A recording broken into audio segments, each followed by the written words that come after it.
What happens when the person you built an empire with tries to erase you in a single public act of betrayal? Tonight, we delve into the story of Ilara Vance, the silent architect behind tech mogul Julian Croft's meteoric rise. At New York's most exclusive charity gala, in front of the city's power brokers and media sharks, Julian made a declaration. He stood on stage, a champagne flute in hand, and introduced his young, glamorous mistress as his wife. But he made one fatal miscalculation. He assumed the real Mrs. Croft would crumble. He forgot who she was. This isn't a story of a woman scorned. It's the story of a queen taking back her kingdom one devastatingly brilliant move at a time. Stay tuned. The silence in their Fifth Avenue penthouse was a physical entity. It had weight and texture, a cold, smooth surface like the marble floors that stretched through the cavernous space. It was a silence bought and paid for by Aethelred Dynamics' Julian Croft's technology empire, a name that evoked ancient power for a company that traded in the ephemeral currency of data and algorithms. Ilara Vance, his wife of 12 years, had suggested the name, pulling it from an obscure text on Anglo-Saxon kings. Julian had loved it. He'd loved her mind once. Now that mind was a utility he took for granted, like the skyline view that glittered like a carpet of fallen stars outside their floor-to-ceiling windows. Ilara sat in the Eames chair in the corner of the vast living room, a first-edition copy of a Virginia Woolf novel resting in her lap. The book was a shield. Behind it, her mind was not on Bloomsbury, but on the micro-expressions she had catalogued from her husband over the past 6 months, the slight, almost imperceptible tightening at the corner of his eye when she entered a room unexpectedly, the way his thumb swiped left on his phone screen with a practiced, furtive speed, the new vocabulary of corporate jargon that was peppered with phrases he'd clearly borrowed from someone else, someone younger, someone more digitally native. Julian paced by the windows, his own phone pressed to his ear. He was a man sculpted by success. Custom Tom Ford. Suit, a Patek Philippe watch that was a subtle nod to his 7-figure bonus. A predatory energy that he'd once turned on the world for them, but which now felt perpetually aimed in her direction. No, Marcus. The valuation is non-negotiable, he said, his voice a low, confident growl that had charmed boards and investors alike. We're not just acquiring their hardware, we're acquiring their market position. It's a power play. Ilara didn't look up, but her focus sharpened. He was talking about the Aerion Labs acquisition. She had spent 3 weeks doing the deep dive analysis, pulling apart their financials, their patent portfolio, and their supply chain vulnerabilities. She had flagged a critical issue, a dependency on a single-source materials provider in a politically unstable region. She had written a 12-page memo on it, advising a renegotiation of terms or a structured escrow account to mitigate the risk. They'll cave. Julian continued, oblivious to the architect of his strategy, sitting 10 feet away. We have all the leverage. He hadn't read the memo. She knew it with a certainty that was as cold and hard as the pit in her stomach. He had likely had his new assistant, the one with the impossibly white teeth and a master's in brand synergy, summarize it in 5 bullet points. Or perhaps he'd had Kimberly summarize it. Kimberly Sterling. The name itself felt like a cheap perfume. Ilara had found her Instagram profile months ago. It was a curated masterpiece of ambition. Kimberly on a yacht in Monaco. Kimberly at a gallery opening in Chelsea.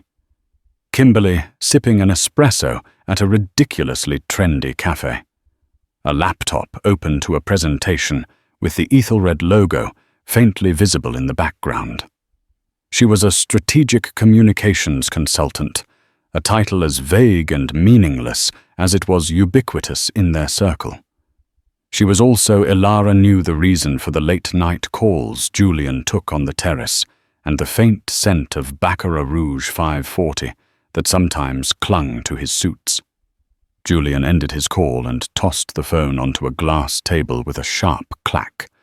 The sound ricocheted in the quiet room.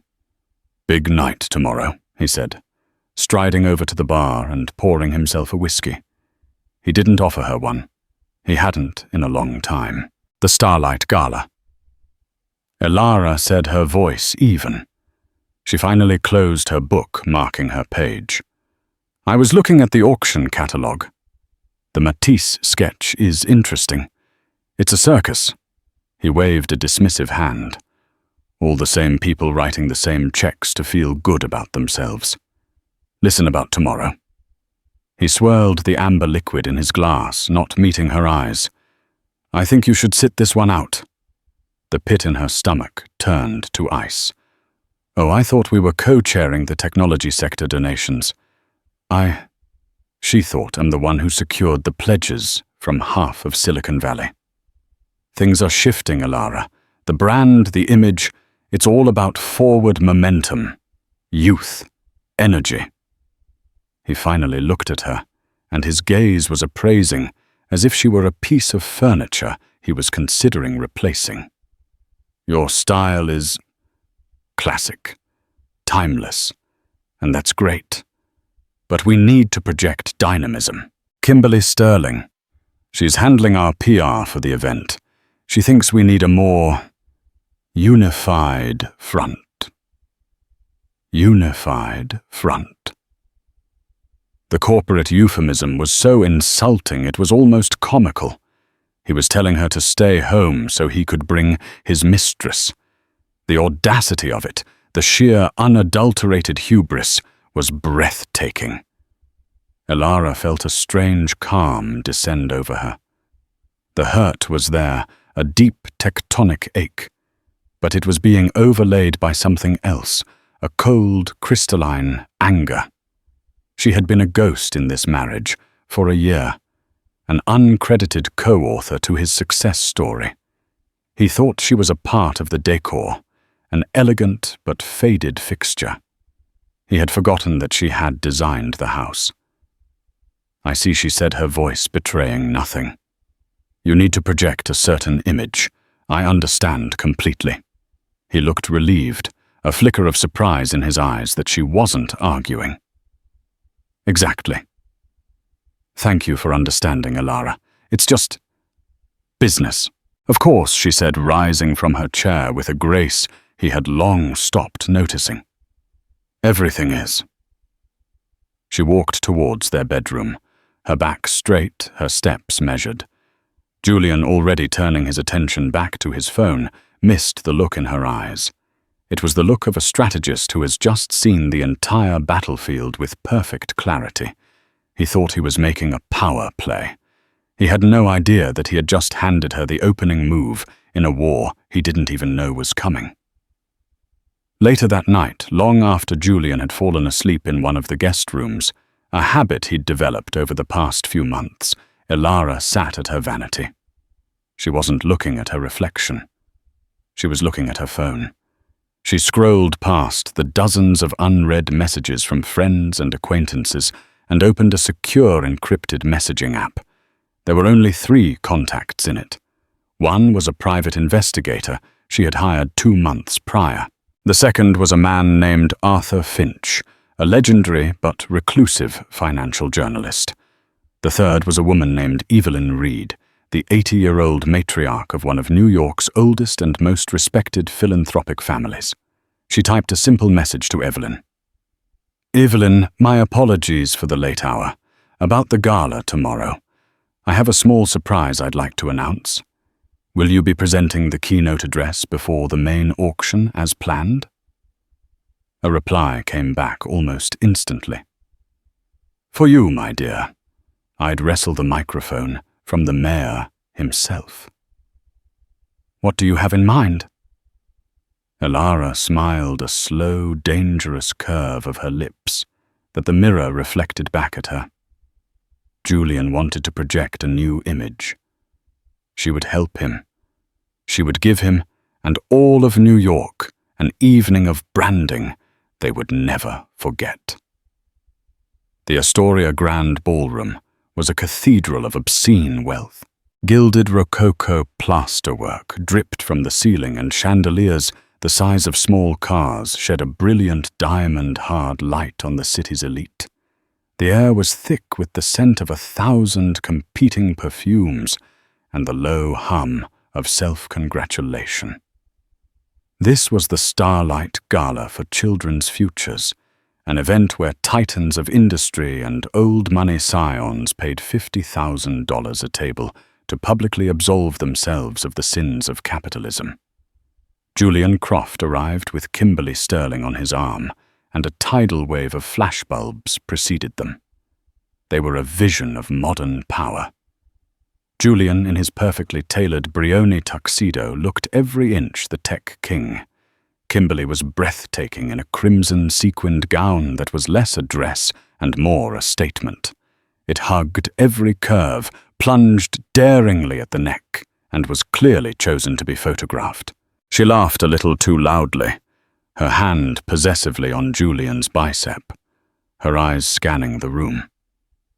Not for friends, but for cameras. She was playing the part of Mrs. Croft with a ravenous, desperate energy. They made their way to the central table, where Julian was holding court with a U.S. senator and the CEO of a rival tech firm. He leaned in, his voice carrying just enough for those nearby to hear. "Senator, I'd like you to meet my wife, Kimberly," he said, beaming. "The brilliant mind behind our new philanthropic strategy." The senator, a man who had known Elara for years and had once sought her advice on tech policy, blinked in confusion. He looked from Kimberly's dazzling vacant smile to Julian, a question mark hanging in the air. But Julian's sheer confidence was a force of nature. He barreled past the awkwardness, launching into a story about a recent trip to Davos, with Kimberly nodding along as if she'd been there. The lie was so bold, so audacious, that it almost created its own reality. People were confused, whispering, but no one dared to challenge Julian Croft at the apex of his power. It was precisely at that moment of manufactured triumph that Elara Vance arrived. She did not make an entrance. She simply appeared. While Kimberly was a firework, Elara was the night sky. She wore a gown of deep midnight blue silk, a custom design by a couturier so exclusive he didn't have a label. It was deceptively simple, with a clean sculptural cut that whispered of immense expense rather than shouting it. Her only jewelry was a pair of sapphire and diamond earrings that had belonged to her grandmother, and a simple platinum band on her left hand. Her hair was pulled back in a severe, elegant chignon, and her face was calm, her expression serene. She radiated a stillness that was more commanding than any noise. She didn't walk towards Julian's table. Instead, she entered and paused, allowing the room to register her presence. A photographer from the Times, a veteran who recognized real power when he saw it, turned his lens from Kimberly and took a single, perfect shot of Elara, standing alone. The whispers in the room changed frequency.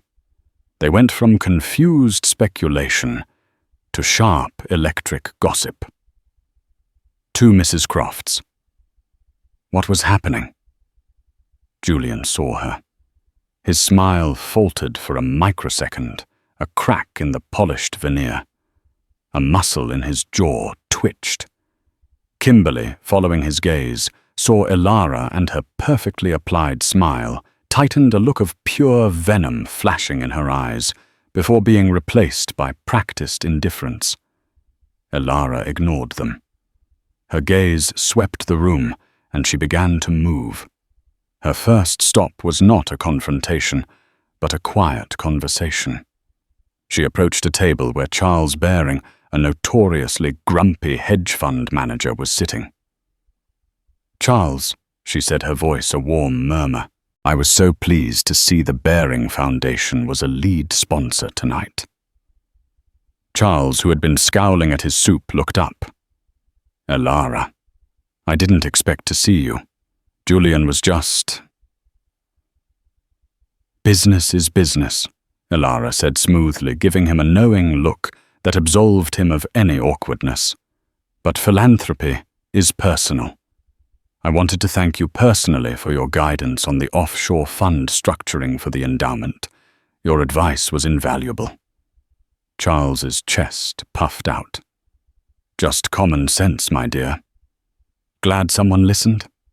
It was a subtle dig at Julian, who had dismissed Charles's advice at a Hamptons brunch a year earlier. Next, she moved to the other side of the room, where she found Evelyn Reed, the matriarch, holding court. Evelyn's ancient eyes, as sharp as a hawk's, twinkled when she saw Elara. "There she is," Evelyn boomed her voice, carrying across the nearby tables. "The woman of the hour." Elara simply smiled and kissed her cheek. "Evelyn, you're too kind. I was just admiring the centerpiece." "Nonsense," Evelyn said, tapping her champagne glass for attention. "Everyone you all know Elara Croft, of course. What you may not know is that it was her tireless behind-the-scenes work that secured the matching grant from the Gates Foundation. Not a press release, not a photo-op. Just quiet, brilliant work. The way it ought to be done." A ripple of genuine applause went through that section of the room. Julian, watching from his table, felt a prickle of unease. He had taken credit for the Gates grant in a Wall Street Journal profile. Kimberly, feeling the spotlight shift, tried to reclaim it. She stood up and walked over to a cluster of social media influencers, her crimson dress a beacon. "Isn't this event just everything?" she gushed, pulling out her phone for a selfie. "Giving back is the new luxury. You know, one of the influencers, a sharp-eyed young woman who ran a popular gossip site, looked from Kimberly to Elara and back again. "We're a little confused," she said, her voice syrupy sweet. "Julian just introduced you as his wife, but that's Elara Vance. She's on the board of the museum." Kimberly's smile didn't waver. "Oh, you know Julian," she said with a practiced little laugh. "He's a visionary. He lives in the future. It was a terrible, clumsy save, and everyone knew it. The performance was starting to fray at the edges. Elara's masterstroke was her conversation with Marcus Thorne. Julian's number 2 at Aethelred, the man Julian had been on the phone with the night before.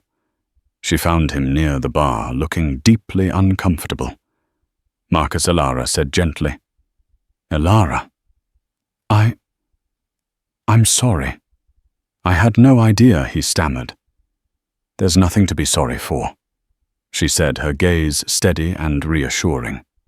"Julian is making a statement. But I wanted to talk to you about another statement, the one Arion Labs is about to make when their sole supplier for cobalt defaults on their next shipment. I assume Julian shared my memo on the political instability in the region." Marcus's face went pale. "What memo?" "The 12-page risk analysis I emailed to him 3 weeks ago," Elara said calmly. "The one that advised building in a 40% price buffer and securing a secondary supplier before the acquisition. He did get that, didn't he? Because if he signed that deal on the original terms, your entire hardware division is exposed. Shareholder value could take a 9-figure hit." Marcus looked like he was going to be physically ill. He mumbled an excuse and hurried away, pulling out his phone, his fingers flying across the screen. Elara had not raised her voice. She had not cried or caused a scene. She had simply walked through the room and dismantled her husband's empire, piece by piece, with the quiet, devastating power of the truth. The seeds were sown. All she had to do now was wait for the harvest. The main course, a filet mignon that cost more than most people's weekly grocery bill, was being served, but few were eating. The atmosphere in the Astoria Grand Ballroom was charged, the air humming with the unspoken tension. Julian Croft, who had started the evening as a conquering king, now looked like a man sitting on a throne of ice that was rapidly melting beneath him. He could feel the shift. The fawning admirers had been replaced by curious onlookers. The respectful deference had curdled into speculative whispers. He kept shooting furious glances across the room at Elara, who was now seated at Evelyn Reed's table, looking perfectly at ease, engaged in an animated conversation with a Nobel Prize-winning economist. She looked radiant, powerful, and utterly indifferent to him.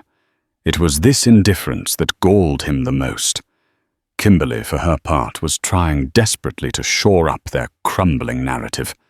She was table-hopping, laughing too hard, touching arms a little too familiarly. Her performance, which had seemed dazzling upon arrival, now looked what it was, a cheap imitation. "Julian is just so passionate about changing the world," she said to a steely-faced woman who ran a multi-billion-dollar private equity fund. "That's what I love about him.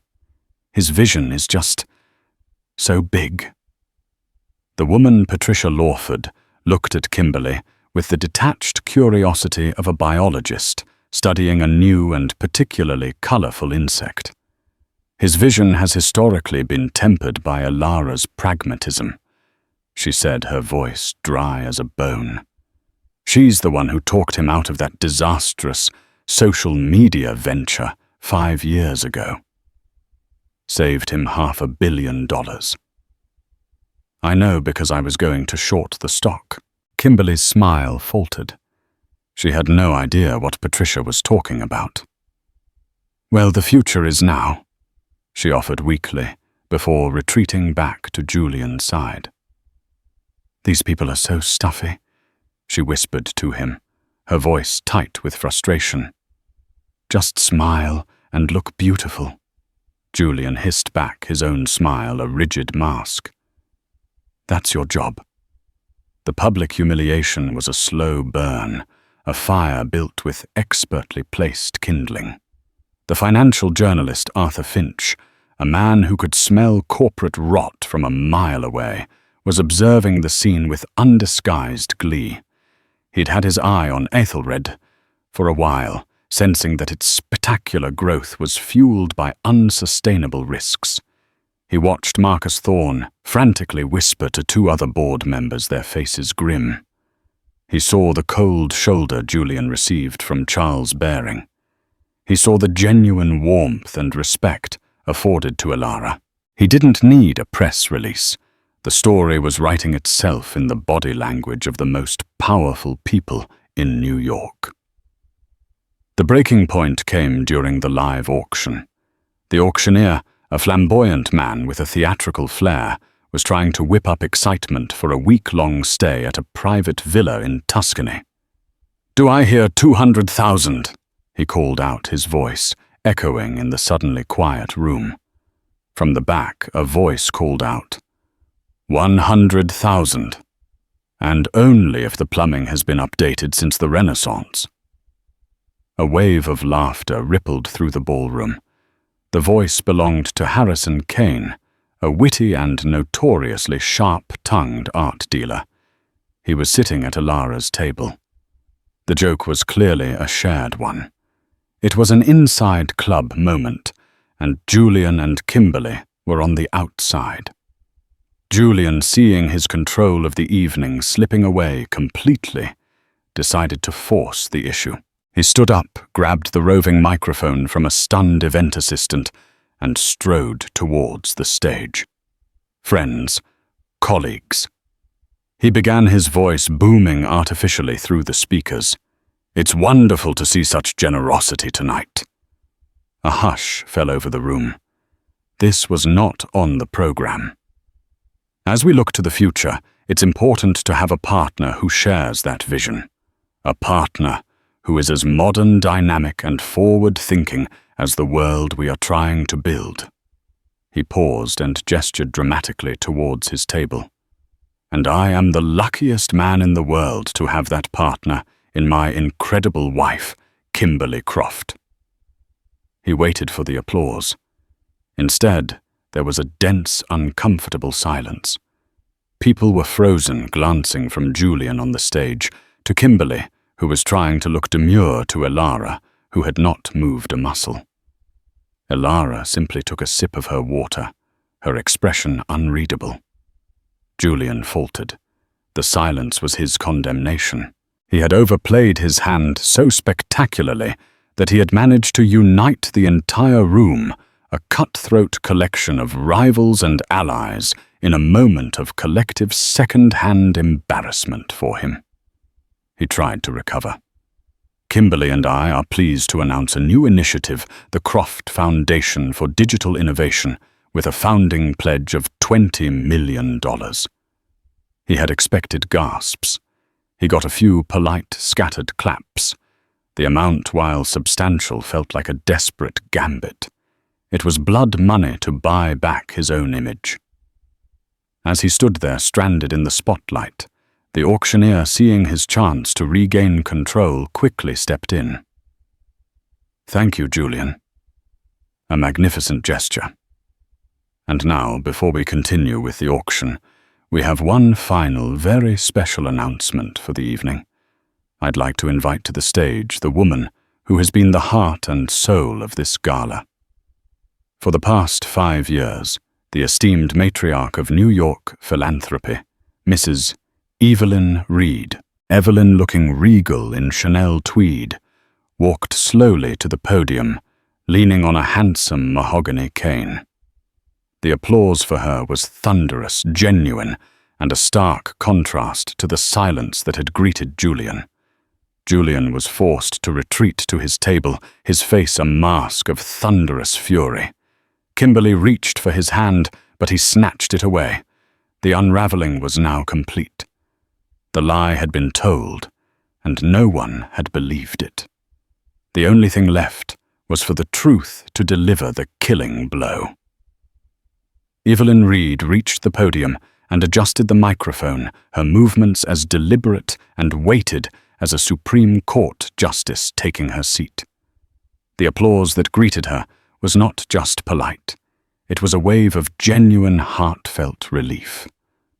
The room, thrown off balance by Julian's cringe-worthy display, was being righted by a figure of unimpeachable authority.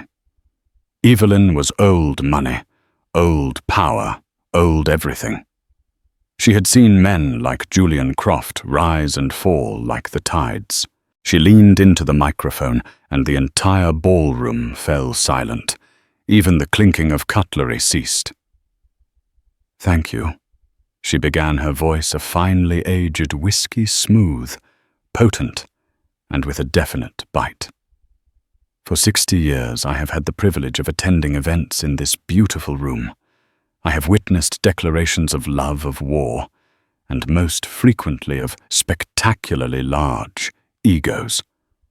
A knowing titter went through the audience. Her eyes, sharp and missing nothing, made a brief, sweeping survey of the room, managing to convey both warmth and a warning. They did not linger on Julian's table, but everyone felt the subtle chill as her gaze passed over it. "Tonight," she continued, "we gather under the banner of philanthropy. It's a wonderful word. It means literally love of humanity. A simple concept. Yet in our modern age it has become complicated. It has become entangled with branding, with marketing, with the laundering of reputations. The words were a direct hit. Julian, who had just tried to use a $20 million pledge as a reputation laundering service, felt his collar tighten. Kimberly's practiced smile was frozen on her face, a brittle, painted thing. "Legacy is not built on what you claim," Evelyn said, her voice dropping slightly, drawing the room in. "It is not cemented with a press release or a well-timed photo opportunity. It is built on what you create. It is forged in the quiet hours of dedicated work, in the intellectual rigor of identifying a problem, and the courage to propose a solution, even when that solution is not the most profitable or popular one." She let that sink in. The room was full of people who understood profit. The idea of prioritizing anything else was both foreign and fascinating. For the past several years, we have celebrated a new kind of creation, the digital world, an astonishing globe-spanning architecture of connection and information built by brilliant, ambitious minds. She paused. But creation without contemplation is a dangerous thing. We have built a global village and forgotten to write any laws. We have given our children the keys to the kingdom without teaching them how to rule. We have celebrated the disruptors, but we have failed to manage the disruption. The result is a deficit, not a financial deficit, but an ethical one. The Nobel economist at Ilara's table was nodding slowly, his expression rapt. Patricia Lawford's pen was flying across a napkin. She was taking notes. This wasn't a charity speech. It was a thesis. "It is my distinct honor tonight to announce the launch of an institution dedicated to addressing that deficit. An institution built not on ego but on intellect, not on branding but on a genuine love of humanity." The tension in the room was palpable. Something momentous was coming. Therefore, it is my profound pleasure to announce the formation of the Vance Institute for Digital Ethics. The name dropped into the room like a bomb wrapped in velvet. Vance. Not Croft. Ilara's maiden name. The shock was instantaneous and seismic. A collective audible gasp swept through the ballroom. Whispers erupted like wildfire. Julian looked as though he'd been shot. The blood drained from his face, leaving a sickly pale mask of utter disbelief. He turned his head slowly, mechanically, to stare at Ilara, who remained perfectly still, a serene island in a sea of chaos. Kimberly's hand flew to her mouth, her eyes wide with horror. The carefully constructed fantasy she had been living for the past 6 months had just been vaporized. Evelyn held up a hand for silence, a gesture of effortless command. "The Vance Institute is launching with an initial endowment of $75 million. If the first announcement was a bomb, this was the shockwave." The room erupted. 75 million. It was a number that commanded respect, even in this rarefied atmosphere. It dwarfed Julian's pledge, rendering it insignificant, almost insulting. Charles Baring let out a low whistle. Arthur Finch, the journalist, was grinning like a Cheshire cat, scribbling furiously in his notepad. The story had just gone from society gossip to the front page of the financial section. This founding endowment, Evelyn announced, her voice cutting through the noise like a clarion call, comes from the private family trust of its founder. It is her own money, earned and managed with a foresight that is, I must say, quite breathtaking. The implication was clear. This was not Croft money. This was Vance power. Furthermore, Evelyn's smile was now triumphant. "I am proud to announce that my own family's Reed Foundation, along with the Baring Foundation," she nodded graciously to a beaming Charles Baring, "and several other key partners represented in this room tonight have already pledged an additional $50 million in matching funds for the Institute's first 5 years of operation. $125 million. The number hung in the air, shimmering impossible. Julian Croft's world had just been revalued, and he was on the losing end of the trade. The Institute's first mandate, Evelyn declared, her voice ringing with the passion of a true believer, will be to develop and distribute an open-source K-12 curriculum on data privacy, algorithmic bias, and digital citizenship. It will be provided free of charge to any public school system in the country. It will directly address the ethical vacuum left by the very companies that have reshaped our world with little thought to the long-term consequences for our children. It was a perfectly executed maneuver. She had framed the entire tech industry, Julian's industry, as the villain, and she had just announced the hero who was riding in to save the day. Julian felt the floor drop out from under him. He was being publicly castrated, his life's work reframed as a societal poison, and the antidote was being funded and founded by the woman he had just tried to erase. And now Evelyn said, her voice softening, filled with genuine affection and pride. It is my great honor and personal joy to introduce the founder, the architect, and the visionary leader of this vital new enterprise, a woman of substance, intellect, and profound grace. Please welcome Miss Ilara Vance. The standing ovation was a physical force, a roar of sound and approval that shook the crystal chandeliers. It was a release of all the evening's pent-up tension, a collective judgment, delivered on a tidal wave of applause. The room was united, not just for Ilara, but against Julian.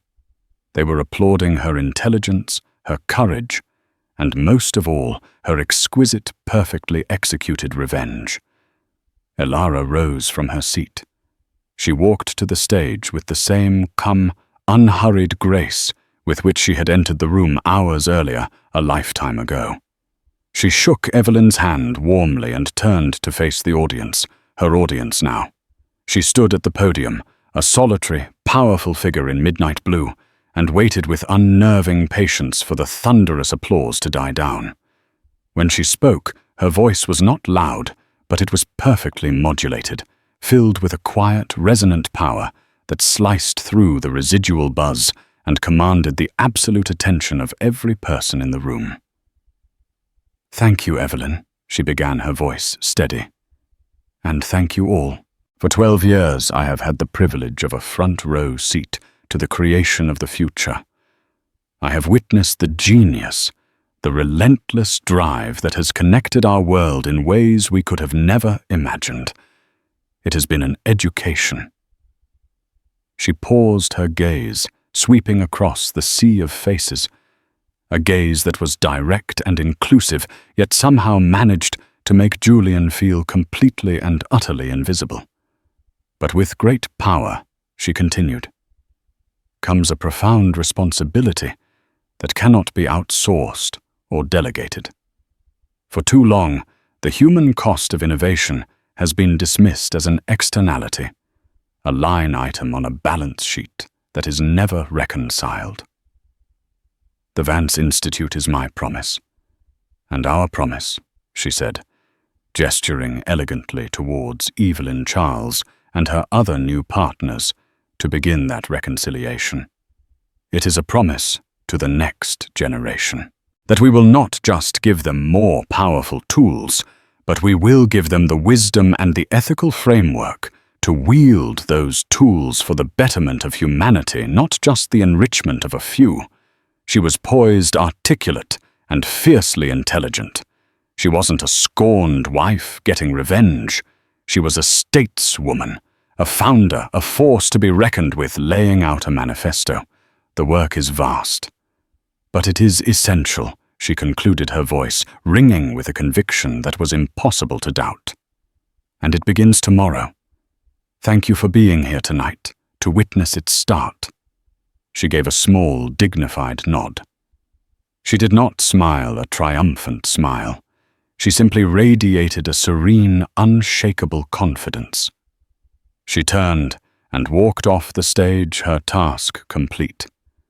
She did not look back at the wreckage she had created. She did not need to. The spotlight which Julian had so desperately tried to steal for his mistress was now hers. He was left in the darkness, a ghost at his own gala, sitting at a table with the ruins of his reputation, and a woman who was now very publicly and irrevocably not his wife. The real wife had not just stolen the spotlight. She had become the sun around which the entire room now revolved. Elara did not flee the ballroom. Flight was an admission of guilt, a gesture of weakness. Instead, after her speech, she descended the stage and moved with deliberate calm back to her seat next to Evelyn Reed. She became a gravitational center. People didn't rush her, but a slow, respectful orbit formed. The Nobel economist leaned over his eyes alight with intellectual fire, already debating the finer points of implementing her curriculum. Patricia Lawford, the private equity titan, gave her a crisp, approving nod from a neighboring table, a gesture that was in their world the equivalent of a sworn blood oath of allegiance. They were no longer seeing Julian Croft's wife. They were seeing a peer, a formidable one. She allowed herself 10 minutes in this new reality. 10 minutes to cement her position.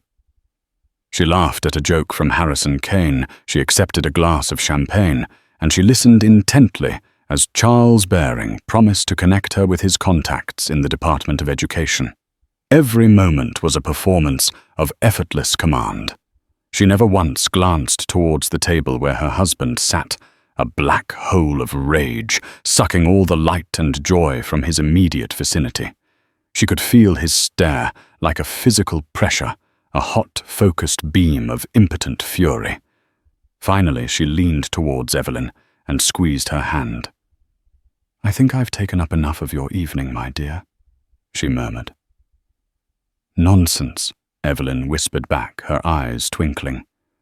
"This is the most fun I've had since I outbid Aristotle Onassis for that island in 73. Go. The next phase begins now." Elara rose. The room seemed to hold its breath as she began her exit.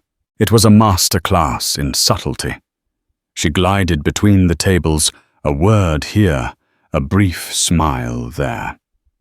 It was a royal progression. As she passed the table where the gossip influencer sat, the young woman simply looked up at her with wide, awestruck eyes and whispered, "Iconic." Her path did not take her near Julian. She moved towards the grand exit on the opposite side of the ballroom, a route she had planned in her mind hours before. The driver she had hired, not the company car Julian used, but a private service loyal only to her, would be waiting at the east entrance, away from the paparazzi scrum at the front. She was almost at the door when a hand grabbed her arm, not roughly, but with a desperate proprietary grip. Julian. He had crossed the entire ballroom, a crimson-clad Kimberly, trailing in his wake like a gaudy, panicked shadow. His face was a thunderous mask, his eyes burning. "Where do you think you're going?" He hissed, his voice low and venomous. Elara slowly turned her head and looked down at his hand on her arm, then back up to his face. She didn't speak. She didn't have to. Her look of pure, unadulterated disgust was enough. He snatched his hand back as if he'd been burned. "You planned this," he accused, his voice shaking with rage. "You set out to humiliate me." "Humiliation is a choice, Julian," she replied, her voice as cold and clear as ice water. "You made yours when you asked me to sit this one out. I simply made mine. This institute," he spat the word, "this little vanity project. Where did you get that kind of money? Did you embezzle it?" The accusation was so absurd, so revealing of his own transactional worldview, that Elara almost laughed. Kimberly, standing behind him, flinched. She looked like a deer caught in the headlights of a multi-vehicle pileup, completely out of her depth. Julian Elara said, her voice dropping to a near whisper, forcing him to lean in and listen, a final subtle assertion of control. You are making a scene. And you have been the star of far too many scenes tonight. Let me be very clear. My finances are my own. They always have been. You were so busy building your empire, you never bothered to look at the one I was quietly managing right beside you. She turned to leave. You're not going anywhere, he snarled, taking a step after her. We are going home. Our home. And we are going to fix this. Elara paused at the threshold of the grand doorway. She turned back, and for the first time she allowed a sliver of what looked like pity to enter her expression. There is no we anymore, Julian. There is no our home. I am going to my hotel. And you? You are going to be very, very busy tomorrow. And with that, she swept out of the ballroom, leaving him standing there, exposed and defeated, with the entire New York elite as his audience. The car ride to the Carlisle was silent. Elara leaned her head back against the cool leather and closed her eyes, the adrenaline of the evening finally beginning to recede, leaving a hollow, aching exhaustion in its wake. This wasn't a victory to be celebrated with champagne. It was a necessary amputation. Painful, bloody, but essential for survival. She had secured the presidential suite weeks ago under an assumed name. Her bags, packed by a discreet service, were already in the closets. The suite was a world away from the cold, modernist glass box she had shared with Julian. It was old-world elegance, deep wood paneling, plush velvets, priceless antiques. It felt like a sanctuary, a fortress. She had just taken off the sapphire earrings and placed them on the mahogany dresser when the frantic, insistent buzz came from the suite's intercom. The front desk. Ms. Vance. I am so terribly sorry to disturb you. There is a Mr. Croft in the lobby. He is very insistent that he be allowed to come up. Elara walked over to the window. 34 floors below the lights of Manhattan glittered. A city of 8 million people, and all she felt was a profound solitude. Tell Mr. Croft, she said, her voice firm, that Ms. Vance is not receiving any visitors.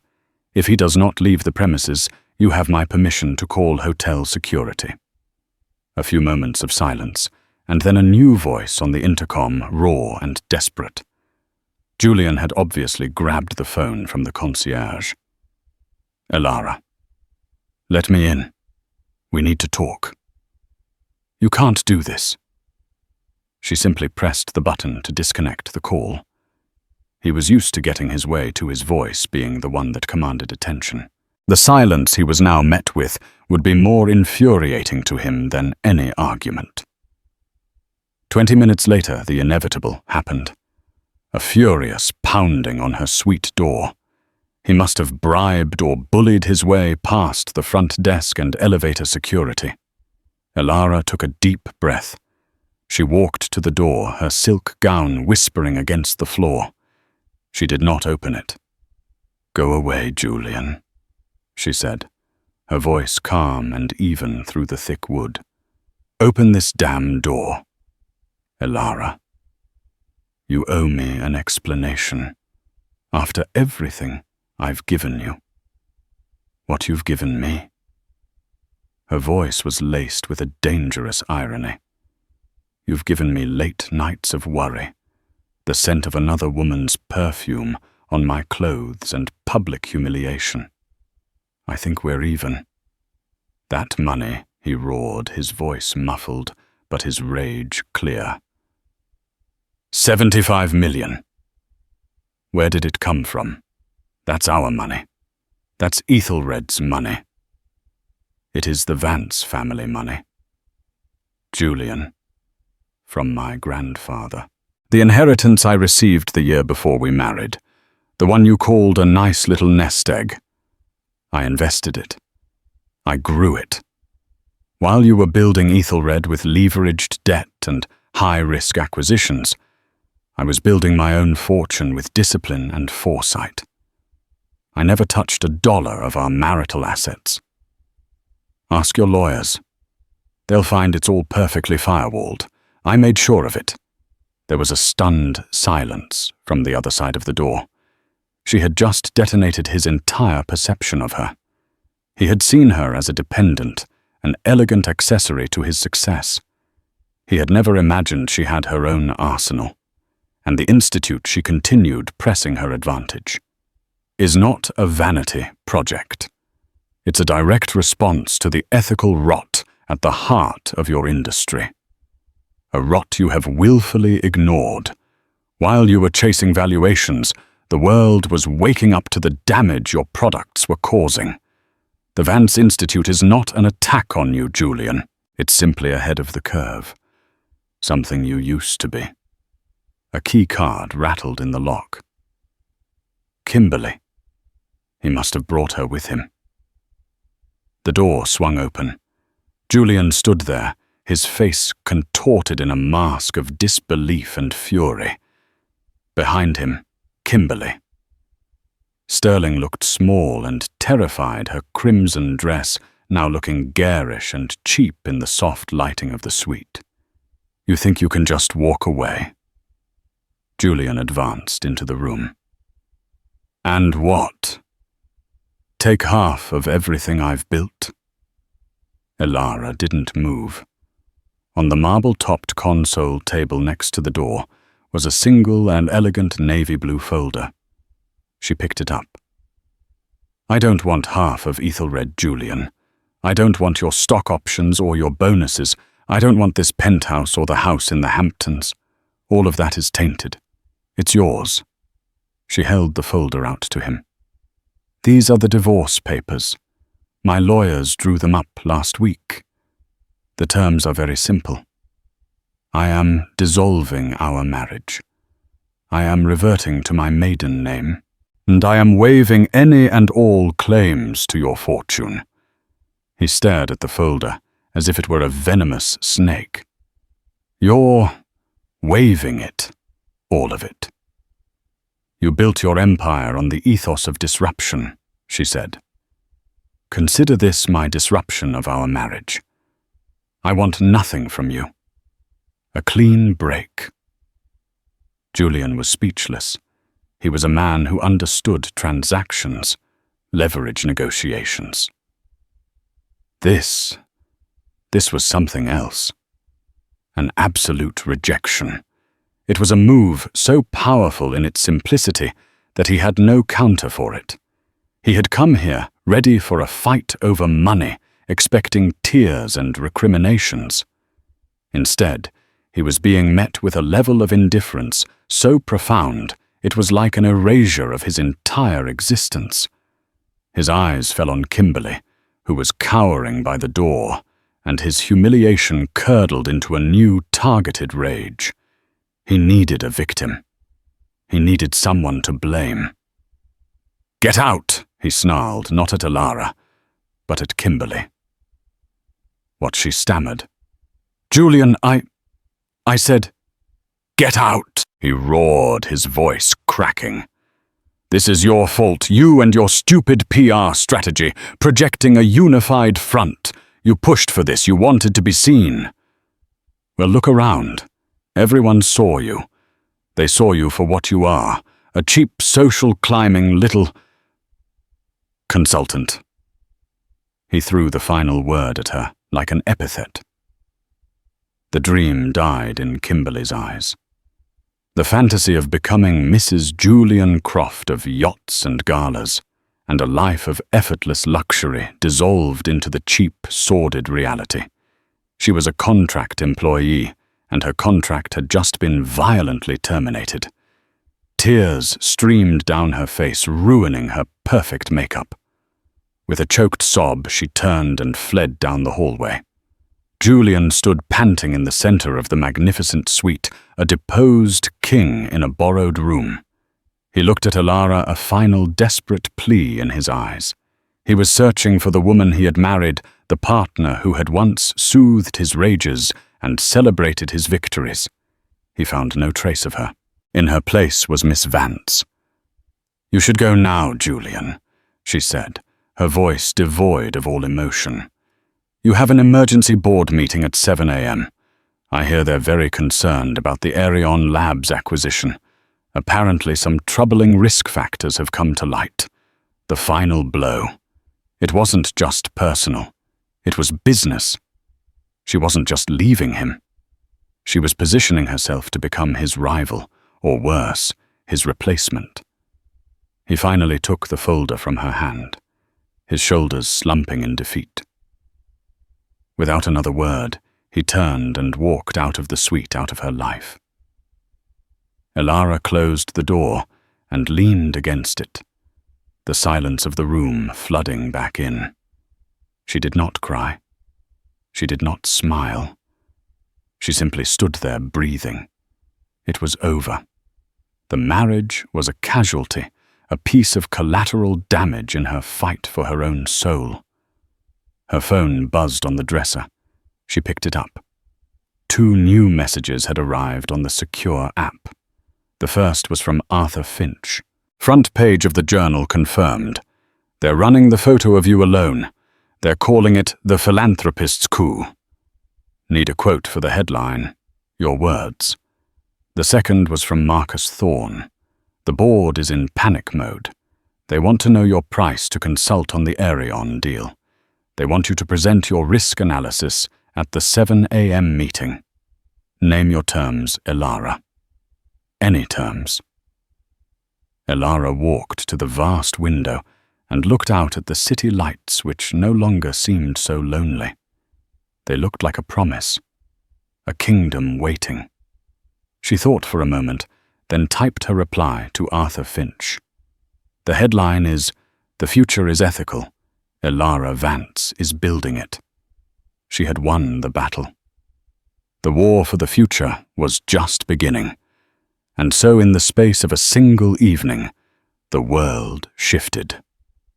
Julian Croft's brazen act of public betrayal backfired in the most spectacular way imaginable. He didn't just lose control of the narrative. He became a footnote in his own wife's triumphant story. The headlines the next day weren't about his paltry donation or his new wife. They were about Elara Vance, the brilliant, quiet strategist who stepped out of the shadows to launch one of the most significant philanthropic ventures of the decade.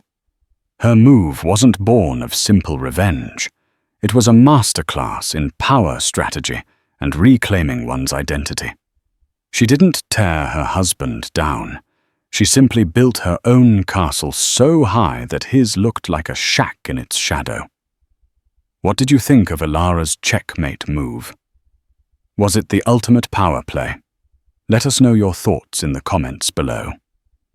If you love stories of drama betrayal and ultimate triumph, where the underestimated rise up to take what is rightfully theirs, then make sure you hit that like button. Share this video with anyone who needs a reminder of their own strength, and most importantly, subscribe to our channel. We bring you the most compelling stories of real-life drama every week, and you won't want to miss what's coming next.